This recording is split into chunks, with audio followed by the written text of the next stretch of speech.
Welcome to What the Paper Said, in which I, Patrick Crozier, skim through the Times from 100 years ago, read some of the articles and comment on the ones I find interesting. In this episode, the week ending the 6th of April 1924, Ludendorff and Hitler receive the verdict of the court, and I take a shallow dive into the government's revenue and expenditure figures. But first, some of the other items that have caught my attention this week. The London bus and tram strike has ended. There has been a strike at the site of the soon-to-be-opened Empire exhibition in Wembley. Following last week's announcement by the London County Council that Waterloo Bridge may need to be rebuilt, there's been a lively correspondence in the pages of the Times. Some say it must be preserved. Others, of a more practical persuasion, say that it can't be saved, and anyway the crossing needs widening. The manager of a Lloyds Bank sub-branch in Borden, Hampshire, has been murdered and the bank robbed. While one tends to associate banks with grand, solid-looking buildings, the one in this case looks more like a summer house. There was an extended article on the political situation in Japan. Not particularly interesting, but it did include the fact that only 3.5 million Japanese out of 60 million had the vote. And this for a parliament that, as we discovered a couple of weeks ago, doesn't have a great deal of power. There have been a fair few letters on the subject of the death penalty. In the Soviet Union, the Communist Party is busy expelling old members and recruiting new ones to take their place. I assume this has something to do with the power struggle at the top of the party. In other Soviet news, the Soviet Union is attempting to prize Bessarabia, modern-day Moldova, from Romania. They are demanding a plebiscite or referendum is held. The Romanian government, not surprisingly, objects and points out that 3 general elections have been held since Bessarabia became part of Romania, and none have demonstrated any great appetite for secession. In the 22nd of October 1922 episode, I mentioned that there were hopes that HMS Lion, the flagship of the battlecruiser squadron at Jutland, might be preserved. It would appear that issue is about to be resolved. This is from Monday the 31st. HMS Lion arrived in the Tyne on Saturday from Rosyth, in charge of tugs, to be broken up. I've long thought it a great shame that not a single British battleship from the 20th century has been preserved. I can only imagine that the scrap steel they were converted into was worth a lot of money.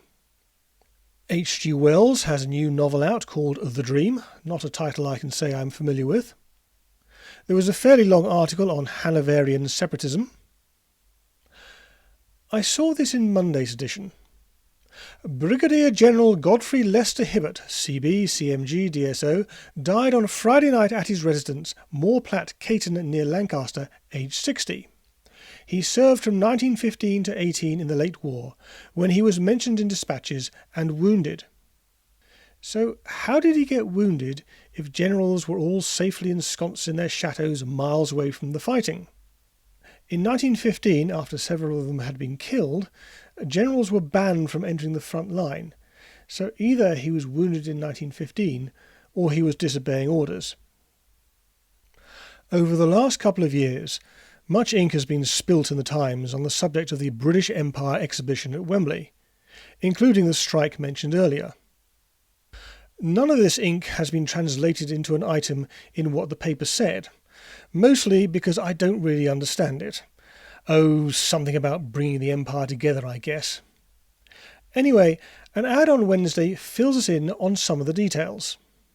Wembley's mighty spectacle will be the British Empire gathered from the 5 continents into one vast city.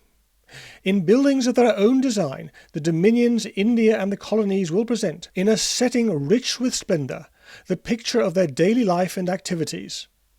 300,000 visitors will be able to see the exhibition day by day, without confusion and in comfort. Visitors to Wembley may lunch in South Africa, take tea in India and dine in New Zealand, Australia or Canada. In the words of the old Vauxhall advert, fun if you like that sort of thing. I saw this in Thursday's edition. The drinking of methylated spirits is reported to have assumed alarming proportions in Scottish cities. where the poorer classes have resorted to this stimulant because they cannot afford to pay for whisky. In Edinburgh alone, there were more convictions in 1 year for the offence of being drunk on methylated spirits than in the whole of England and Wales. 20% of the convictions for drunkenness in Edinburgh were due to methylated spirits. Things are so much better nowadays. I know. I've seen Trainspotting. The treason trial arising out of what we nowadays refer to as the Beer Hall Putsch has ended. This is from Wednesday. Munich treason trial. Farcical sentences. Oh yeah? General Ludendorff acquitted. What? The verdict was slowly read by Dr. Neidhart, the president of the court. 5 years imprisonment in a fortress and a fine of 100 marks, that's £10, and costs for Herr Hitler, Dr. Weber, Herr von Perner, and Lieutenant Colonel Kriebel, who were found guilty of high treason. The crowded court shuddered with indignation. 1 year and 3 months imprisonment in a fortress and fine of 100 marks and costs for Lieutenant Bruckner, Captain Röhm, yes, that's Captain Röhm, Herr Frick, Lieutenant Wagner, and Lieutenant Pernet. That's pretty farcical for treason. Excellency Ludendorff acquitted, but ordered to pay certain costs. That's ridiculous. He was up to his neck in it. The President waited for the excitement and sympathetic murmurs to subside, and then continued, Hitler, Perner, Weber and Kriebel must serve 6 months, and will then be released on their own recognizances, the remainder of the sentence being suspended. A farcical farce, something that is not lost on the locals. Munich is chuckling over the verdict, which is regarded as an excellent joke of All Fool's Day. The verdict was arrived at by a vote of 4-1, the court consisting of 3 judges and 2 laymen. The President afterwards read a long statement setting forth the legal grounds on which the court had based its decision. In view of the actual verdict, it was rather difficult to take this statement seriously, in spite of the use of such phrases as fiat justitia pereat mundus. For those whose Latin is a bit rusty, that means let justice be done, though the world perish. The public rose to jeer at the court or to shout Hail Hitler or Hail Ludendorff. From a window Herr Hitler smilingly bowed his acknowledgments to the crowd outside, who already knew the verdict and apparently appreciated the joke. The trial has at any rate proved that a plot against the constitution of the Reich is not considered a serious crime in Bavaria. This is from Thursday. General Ludendorff, who is to stand as a candidate of the German Freedom Party, try not to laugh, for the Reichstag at the general election, received a magnificent welcome this afternoon in the Bürgerbrau Keller at a meeting of the Officers' Association. Herr Hitler, Dr. Weber and Lieutenant Colonel Kriebel motored, not were taken, yesterday to the political fortress of Landsberg, where they are to spend their 6 months' detention. Landsberg is picturesquely situated in the Bavarian Highlands, and is probably as pleasant a place as anywhere to spend the summer months. The prisoners will be allowed gifts of food and wine from their admirers, and will be provided with plenty of literature and other comforts. A typewriter, perhaps. Sadly, the Times offers no explanation for this kid-glove treatment.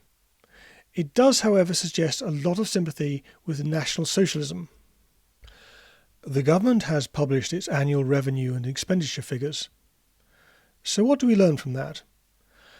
Well, before I answer that question, the sums are obviously in 1924 pounds and are meaningless today, so we have to convert them.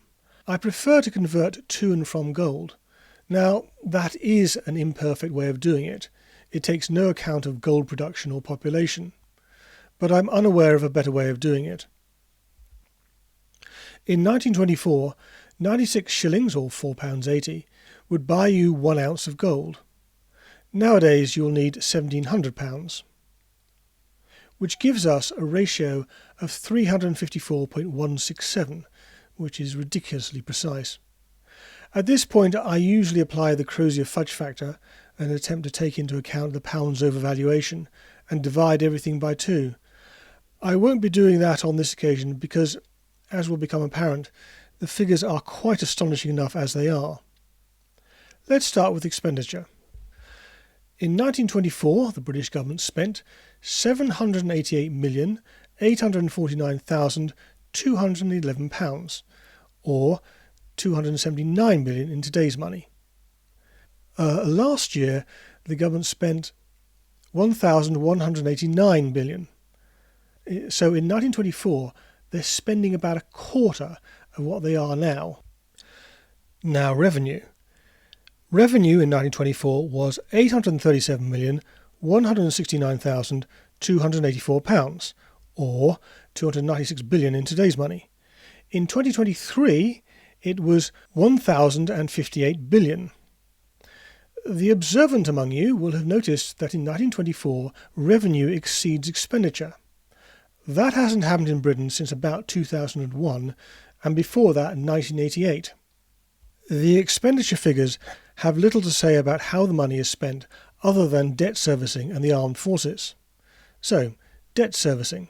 In 1924, that was £307,808,748, or £109 billion in today's money.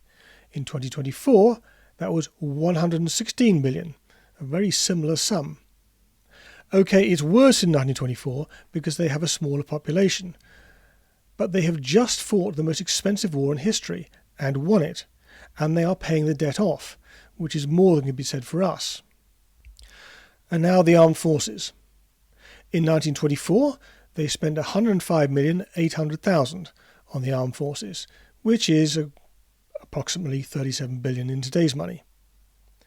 In 2024, that figure was £68 billion. So the defence budget was less in 1924 than it is now, a lot less, and yet Britain gets an empire. Not just any empire, but the biggest empire in history. OK, so a lot of the colonies chip in, but that is for their own defence. The truth is that the British Empire in 1924 is as cheap as chips.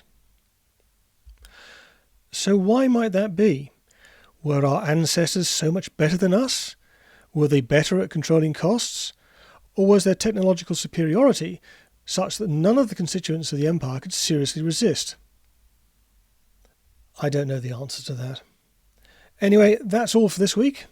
At this point, other YouTubers will say something about liking and subscribing, doubtless because they have hacked into YouTube's servers, copied the code, and are conversant in machine code. I bow to their superior technical skills. In the meantime, I aim to have something up next week, but I promise nothing.